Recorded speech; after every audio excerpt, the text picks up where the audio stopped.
Content creator কাফির পাশে দাঁড়ালো সেনাবাহিনী, আশ্বস্ত করেছে অগ্নিকাণ্ডের ঘটনায় জড়িতদের ব্যাপারে দ্রুত তদন্ত ও আইনের আওতায় আনার। পটুয়াখালীর কলাপাড়া উপজেলার কাফির আগুনে পুড়ে যাওয়া ঘর পরিদর্শন করেন উপজেলার পায়রা আর্মি ক্যাম্পের সদস্যরা। এ সময় তারা কাফি ও তার পরিবারকে ধৈর্য ধারণ করারও আহ্বান জানান।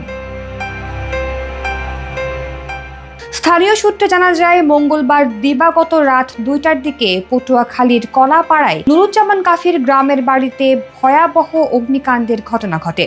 কাফি দাবি করেছেন এটি একটি পরিকল্পিত হামলা। এমনকি ঘটনার পর বুধবার দুপুর 12টায় এক সংবাদ সম্মেলনে কাফি এ ঘটনার জন্য আওয়ামী লীগ ও ছাত্রলীগকে দায়ী করেন।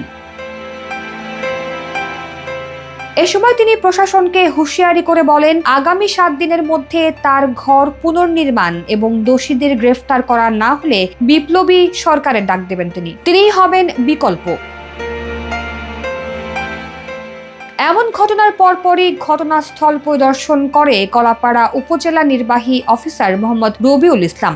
এর পরপরই বাংলাদেশ সেনাবাহিনী, জেলা পুলিশ, রাজনৈতিক নেতৃবৃন্দ ও স্থানীয় গণ্যমান্য ব্যক্তিবর্গরা ঘটনাস্থল পরিদর্শন করেন। পরিদর্শন শেষে পায়রা আর্মি ক্যাম্পের সিনিয়র ওয়ারেন্ট অফিসার বলেন, এই ঘটনায় জড়িত অপরাধীদের দ্রুত আইনের আওতায় আনা হবে। আমরা ইতোমধ্যেই সংশ্লিষ্ট কর্তৃপক্ষের সঙ্গে সমন্বয় করে কাজ করছি।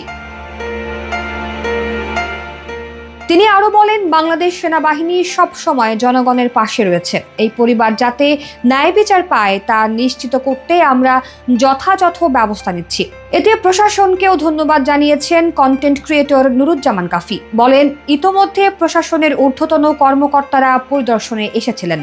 আমি প্রশাসন এবং আইন শৃঙ্খলা রক্ষাকারী বাহিনীর ভাইদেরকে ধন্যবাদ জানাচ্ছি। এ সময় সরকারের কাছে জনগণের নিরাপত্তা চেয়েছেন কাফি। বলেন, আমার সঙ্গে যেটা ঘটেছে আমি তার সুষ্ঠু তদন্ত সাপেক্ষে দোষীদের বিচার চাই। সেই সঙ্গে আমি আমার 7 দিনের আলটিমেটামের জায়গায় ঠিক আছি।